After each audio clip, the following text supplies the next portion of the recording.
Quand on débute l'impression 3D, on passe souvent par les mêmes étapes. On découvre le PLA, on commence à imprimer des pièces simples, on s'émerveille. Puis on veut aller plus loin. On teste du PETG, du TPU, de l'ASA, et là, sans comprendre pourquoi, certaines impressions se mettent à foirer. Ce que j'avais pas compris à ce moment-là, c'est qu'il y a un facteur hyper important souvent négligé qui peut ruiner une impression. L'humidité. Dans l'air ambiant, il y a toujours un certain taux d'humidité même si on le sent pas. Et le problème, c'est que le filament d'impression 3D, eux, ils le sentent très bien. Les matériaux techniques comme l'ABS, l'ASA ou le TPU sont des matériaux hygroscopiques. En clair, ils absorbent l'humidité de l'air. Et une bobine stockée à l'air libre pendant plusieurs jours peut vite devenir inutilisable. Et les conséquences, ça va être une extrusion irrégulière, des bulles, une surface moche, du warping, du stringing, et dans certains cas, carrément des bouchages de buse. C'est pour ça que j'ai voulu fabriquer ma propre boîte de séchage, parce que j'ai pas d'AMS fermé, et que je voulais une solution pas chère et esthétique. Je suis parti sur un design assez simple, une boîte avec un capot, une base avec deux axes et des roulements 608ZZ pour poser la bobine.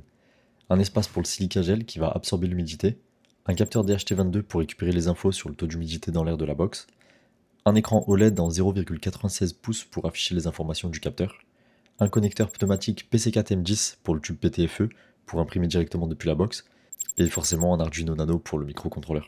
Avant de me lancer dans l'impression complète de la boîte, j'ai préféré tester les parties techniques du projet. J'ai commencé par tester l'intégration de l'écran, fallait qu'il s'insère parfaitement sans trop forcer tout en restant bien plaqué contre la boîte. J'ai ajusté plusieurs fois les tolérances avant d'obtenir un résultat propre. J'ai aussi prévu un petit cache qui vient se poser par-dessus pour masquer la PCB et laisser visible uniquement la zone d'affichage. Ensuite j'ai modélisé et imprimé une charnière pour relier la boîte au capot. Le but c'était d'avoir un mouvement fluide mais pas lâche non plus. Là aussi j'ai fait plusieurs essais avant d'avoir une charnière solide qui frotte pas trop et qui reste bien alignée. J'ai aussi bossé sur un système de clips de fermeture. C'était hyper important de garantir l'étanchéité du capot, donc fallait que ça clipse bien, sans jeu.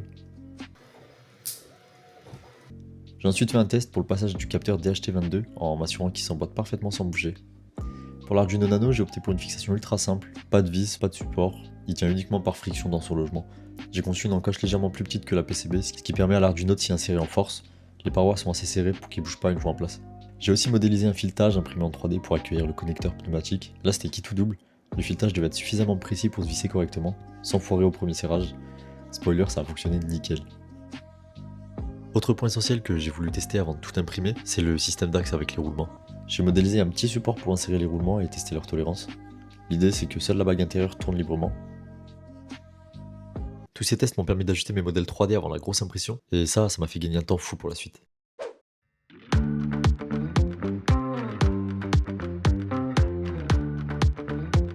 Une fois le capot imprimé, je commence par retirer les supports d'impression. Puis j'insère une petite vitre en plexi directement dans l'encoche prévue à cet effet. Le rendu est vraiment fou, je trouve que ça fait vraiment qualitatif. Je récupère ensuite la boîte principale que je désupporte à son tour. Et là, énorme moment de solitude. Je me rends compte que j'ai complètement zappé d'intégrer le système de clips dans le corps de la boîte avant de lancer l'impression. Je l'avais bien modélisé dans Fusion 360, mais j'ai tout simplement oublié de le combiner les corps. Résultat, rien n'est sorti à l'impression. Franchement, j'avais un peu les boules après plusieurs heures d'impression, mais bon, on reste focus et je décide quand même de poursuivre le montage. Je viens assembler le capot avec la boîte grâce à la charnière. Rien de plus simple. Un morceau de filament rigide qui passe à travers les deux parties, et franchement ça fonctionne parfaitement. C'est la première fois que je faisais ça.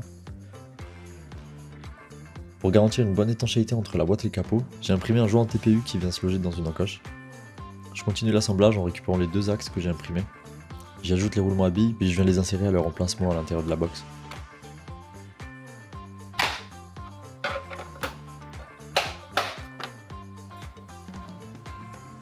Je place une bobine, je fais passer le filament à travers le connecteur pneumatique, et je commence à tirer doucement dessus pour voir si le système se déroule bien. Ça marche, mais c'est pas ultra fluide non plus, on sent quand même une certaine résistance. Sous la boîte, j'ai prévu plusieurs emplacements pour accueillir des inserts filetés. Le souci, c'est que j'ai oublié de modéliser les trous. Donc pour éviter que le plastique fondu vienne boucher l'intérieur des inserts pendant l'insertion, j'utilise une vis que je viens visser à l'intérieur pendant que je les chauffe. Je vais ensuite chauffer chaque insert au fer à souder pour les intégrer proprement dans leur logement. Je termine cette étape en mettant le dernier insert pour le capteur d'humidité qui se situe à l'intérieur.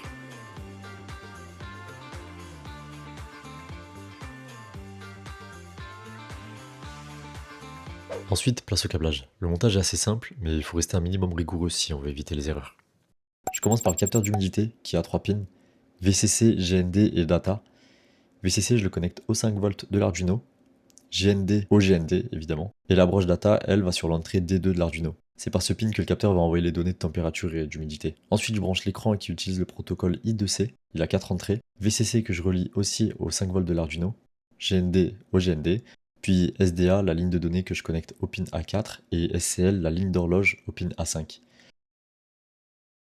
Tous les fils sont soudés directement sur les pins des composants. Je mets des gaines thermo-rétractables par-dessus pour sécuriser les soudures, et je viens tout organiser dans la box pour garder un montage propre. Ensuite, je branche la box en USB sur mon PC, je lance Arduino IDE, et je demande à ChatGPT de me générer un code simple pour tester les composants. L'écran s'allume, les données s'affichent, tout fonctionne comme prévu. L'assemblage est terminé, je prends du recul, je regarde la boîte, et esthétiquement elle est vraiment sympa. Le plexi, les inserts, le capteur bien intégré, il y a un petit côté produit fini que j'aime bien, mais malgré ça, il y a une grosse frustration qui me rattrape. Déjà, comme évoqué précédemment, j'ai complètement oublié d'intégrer le système de fermeture lors de l'export sur Fusion 360. Il est modélisé, il est prêt, mais j'ai pas combiné les corps avant le slicing. Résultat, il est absent de l'impression, donc la boîte ne ferme pas parfaitement. Et le connecteur pneumatique qui permet au filament de sortir, je l'ai placé à l'avant de la boîte. Sur le moment, j'ai pas réfléchi, ça semblait logique, mais en fait, pas du tout. Quand je place la box à côté de l'imprimante, je dois la tourner pour que le filament soit dans le bon sens. Ce qui est censé être pratique devient juste bizarre. Et en plus de ça, quand j'insère le filament dans le tube PTFE, je sens une résistance, il se déroule mais pas de manière fluide.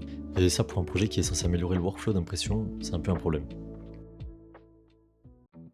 Bon, c'est reparti. Je reprends ma conception et j'améliore tout ce qui va pas. Je réimprime les deux grosses parties de la box mais avec quelques ajustements bien pensés. Le connecteur PTFE est maintenant à l'arrière, logique. Les charnières entre le capot et la boîte sont devenues des pièces indépendantes, parce que si ça casse, j'ai clairement pas envie de réimprimer toute la boîte. Même raisonnement pour le système de clips, pièces indépendantes, modifiables facilement, réimprimables en 30 minutes si besoin. Puis c'est reparti pour le câblage. Mais cette fois j'ai pris le temps de faire un câblage propre, bien rangé et bien gainé, et pas comme sur la première version. Je ferme le tout avec le couvercle inférieur, je remets les charnières, les clips, le capot, et je colle le joint TPU entre la boîte et le capot pour l'étanchéité. Tout ça semble bien, tout est calé, franchement ça fait plaisir. Je place les billes de silica gel dans la petite boîte prévue dans le fond pour l'absorption de l'humidité.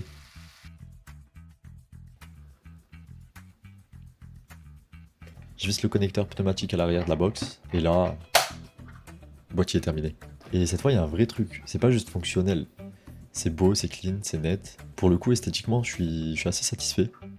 Je branche la boîte au PC, je lance l'Arduino IDE et je commence à jouer avec le code pour avoir un rendu visuel sympa sur l'écran. Je fais quelques essais et je finis par obtenir ce que je veux. Un affichage alterné entre la température et l'humidité toutes les 5 secondes. C'est le moment de tester tout ça sur ma P1S. Bon, j'ai pas pensé à faire de vrais connecteurs entre la sortie PTFE de la box et l'entrée PTFE de l'imprimante. Donc pour ce test, j'ai fait un truc très propre, très professionnel. Du scotch. C'est temporaire, c'est juste pour m'assurer que ça fonctionne bien. Je mets une bobine dans la box, je fais passer le filament, je lance une impression. Et franchement ça se déroule bien. La bobine tourne comme il faut, le filament est bien guidé, aucun accroc. Côté mécanique c'est validé. Sur l'écran on peut voir un taux d'humidité à 40,7% au démarrage, ce qui est plutôt cohérent avec l'environnement ambiant. Je reviens environ 12 heures plus tard pour voir comment la box a évolué avec le silica à l'intérieur. Et là, le taux d'humidité est descendu à 37,9%. Donc, oui, ça baisse, mais clairement pas de façon spectaculaire. Le système est étanche, l'intégration est clean, mais le silica seul fait pas de miracle. En tout cas, pas aussi vite que je l'espérais.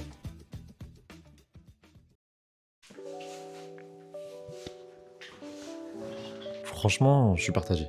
Esthétiquement, je suis vraiment content de cette box. Il y a un vrai style, les finitions sont propres. Visuellement, je trouve qu'on est pas loin d'un produit final. Et j'ai vraiment kiffé tout le process. Mais maintenant que je l'ai testé, je vais être honnête, le résultat il est vraiment pas terrible. Alors ça fonctionne, oui, mais le taux d'humidité il baisse très lentement. Et à chaque ouverture du capot, il remonte à 45%.